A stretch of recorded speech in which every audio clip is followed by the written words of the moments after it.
tenait une auberge réputée, les Délices de Leïla. Son établissement était célèbre dans toute la région pour ses plats extraordinaires qui attiraient des visiteurs de tous horizons. Chaque soir, l'auberge était bondée de clients venus déguster des plats incomparables, d'une saveur du jamais vu. Leïla, reconnue pour son talent culinaire, concoctait des mets avec un soin et une attention qui frôlèrent l'art. Son plat signature, un ragoût d'agneau aux épices, était si délicieux que des rumeurs sur sa magie culinaire se répandaient comme une légende locale.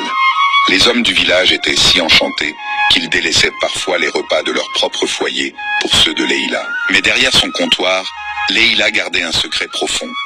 Elle prétendait que l'amour et la dévotion étaient ses seuls ingrédients spéciaux. Mais les murmures concernant ses méthodes ne cessèrent de croître. La jalousie engendrait des rumeurs, et l'une d'elles fut particulièrement scandaleuse. Elle aurait utilisé son sang pour donner cette saveur unique à ses plats. Lors d'une fête villageoise, une rivale de Leïla, brûlante de jalousie, accusa publiquement Leïla d'utiliser son sang menstruel dans sa cuisine. Le scandale éclata, remplissant le cœur des villageois de doute et de méfiance. Face à cette accusation humiliante, Leïla prit une décision courageuse. Elle organisa une grande démonstration culinaire sur la place du village pour montrer à tous ses techniques et ingrédients. Le jour venu, les villageois s'assemblèrent, sceptiques et curieux. Avec une transparence totale, Leïla prépara son fameux ragoût sous leurs yeux, révélant chaque épice et chaque technique. L'arôme envoûtant convainquit même les plus critiques. Une fois les plats servis, les villageois, subjugués par les saveurs authentiques, comprirent que les accusations étaient infondées. La rivale fut confondue, et Leïla, avec une générosité de cœur, lui offrit même un bol de ragoût, lui pardonnant devant tous pour son erreur. Cependant, malgré cette victoire publique, le chef du village gardait des doutes. Intrigué par la constance parfaite de la cuisine de Leïla, il décida de mener sa propre enquête. Un soir, il la suivit discrètement, et la vit se diriger vers un coin reculé du village.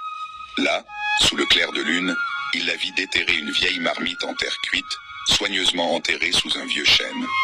Le lendemain, confrontée par le chef et d'autres villageois, Leïla avoua que la marmite était le vrai secret de ses plats. Elle expliqua que cette marmite avait appartenu à sa grand-mère, une cuisinière renommée dans son propre droit. Le pot, fabriqué avec une argile spéciale et traité avec des herbes rares, infusait chaque plat d'une saveur unique. La révélation du pot magique divisa le village.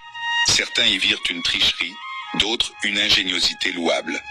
Après de longues discussions, il fut décidé que Leïla pourrait continuer à utiliser sa marmite, mais elle devrait partager son secret avec d'autres cuisiniers du village, transformant ainsi les Délices de Leïla en un centre d'apprentissage culinaire pour toute la communauté. Ainsi, Leïla non seulement garda sa réputation intacte, mais devint aussi une mentor pour les futurs chefs du village, enseignant que la véritable magie de la cuisine réside autant dans les secrets hérités que dans l'amour mis dans chaque plat.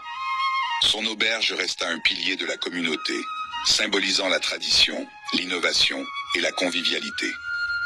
Dans un